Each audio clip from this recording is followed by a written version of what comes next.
Hello పిల్లలు, story time Telugu కిడ్స్కి స్వాగతం. ఇవాళ మనం చీమ మరియు మిడత కథ విందామా?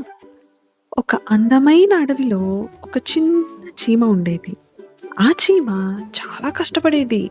ప్రతిరోజు ఆహారం సేకరిస్తూ ఇక్కడ అక్కడ తిరుగుతూ ఉండేది. ఎండలు బాగా ఉన్న రోజులలో చీమ గింజలు ధాన్యాలు తన గూడు దగ్గరికి తీసుకెళ్తూ ఉండేది. అదే అడవిలో ఒక మిడత కూడా ఉండేది.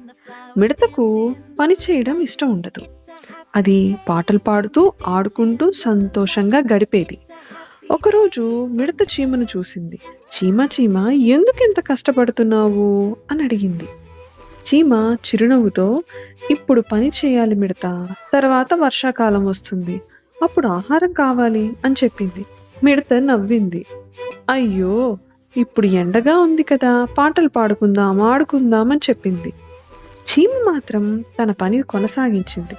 రోజులు గడిచాయి. చీమ ఆహారం దాచుకుంది.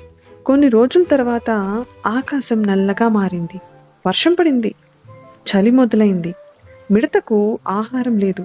చలి ఎక్కువగా ఉంది. ఆకలి వేస్తుంది. మిడత వణుకుతూ చీమగూడు దగ్గరకు వచ్చింది.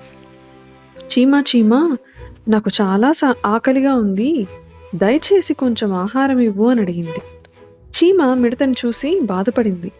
నేను ముందే చెప్పాను కదా, ఇప్పుడు పని చేసిన వాళ్లకే ఆహారం ఉంటుంది అంది. కాని చీమ మంచి మనసుతో మిడతకు ఆహారం ఇచ్చింది. ఇకపై పని చేయడం నేర్చుకో అని చెప్పింది. మిడత తలదించుకుంది. తప్పు చేశాను చీమ, ఇకపై నేను కూడా కష్టపడతాను అంది. ఇద్దరూ మంచి మిత్రులయ్యారు. ఇందులో నీతేంటి పిల్లలు? ముందుగా కష్టపడితే తర్వాత సుఖపడతాం. ఈ కథ మీకు నచ్చిందా? మళ్ళీ ఇంకో మంచి కథతో కలుద్దాం.